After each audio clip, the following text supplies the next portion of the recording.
Today's upload in no way corresponds to any recent cinematic releases or even any recent uploads of mine. I simply watched this film for the first time recently and felt inclined to share my thoughts. As the title implies, 1995's A Goofy Movie chronicles the adventures of a classic Disney character. Yes, Donald Duck. No, Goofy and his estranged son Max embark on a road trip. The former hopes to resolve the emotional distance between them, while the latter is concerned with impressing Roxanne, the girl/anthropomorphic dog, I think, of his dreams, with an elaborate lie involving Popstar Powerline's upcoming concert. Donald Duck actually failed the audition for the lead role since the main character needs a son, and his constant parading around with no pants on proved Donald wasn't equipped to be a parent. He was furious when the role went to Goofy instead, though it was called A Goofy Movie, so I think he should have expected it, to be honest. The film is rarely discussed, but praised on the occasions it is, and after watching it, I totally understand the adoration. The animation is colourful with energetic freedom, personalised character movements,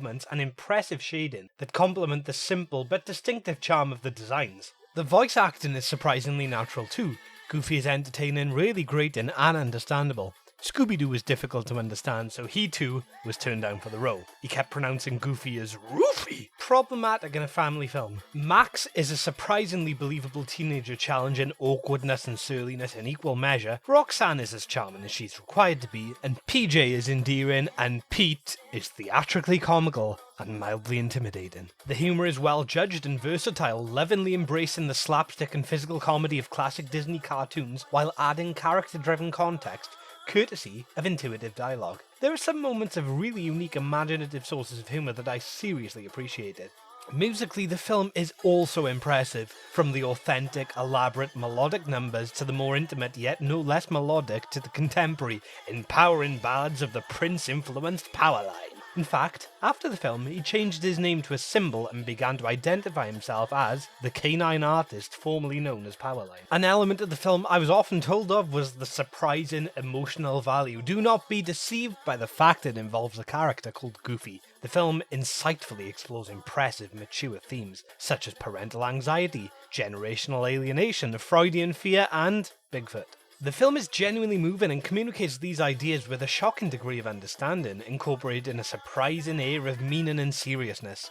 I do understand though, a serious movie starring everyone's favourite Disney character, Sirius, is a much less marketable approach. As with every film, A Goofy Movie is not without its flaws. One is that, while usually the emotions are dealt with restraint, there are moments where they become slightly manufactured. Usually I wouldn't dream of criticising a film about Goofy for lacking subtlety, but the writers prove their capability of avoiding forcefulness in several situations, making it more disappointing than usual when the notion's abandoned. There are moments where Max veers into being unlikable, so his plight becomes slightly less sympathetic, but these are few and far between, and justified slightly by the heightened sense of universe. Another minor misgiving is that the scene involving Bigfoot feels slightly misplaced and unnecessarily lengthy, though this is a minor sin at most given that it's ultimately relevant to the plot and entertaining. With its impressive voice performances, energetic pace, distinctive animation, enjoyable music and surprising emotional depth, A Goofy Movie earns an 8 out of 10. Highly recommended to fans of the Disney Renaissance period. You're likely to be pleasantly surprised. If we listen to each other's hearts, we'll find we're never too far apart. And maybe love is the reason why, for the first time ever, we're seeing it eye to eye.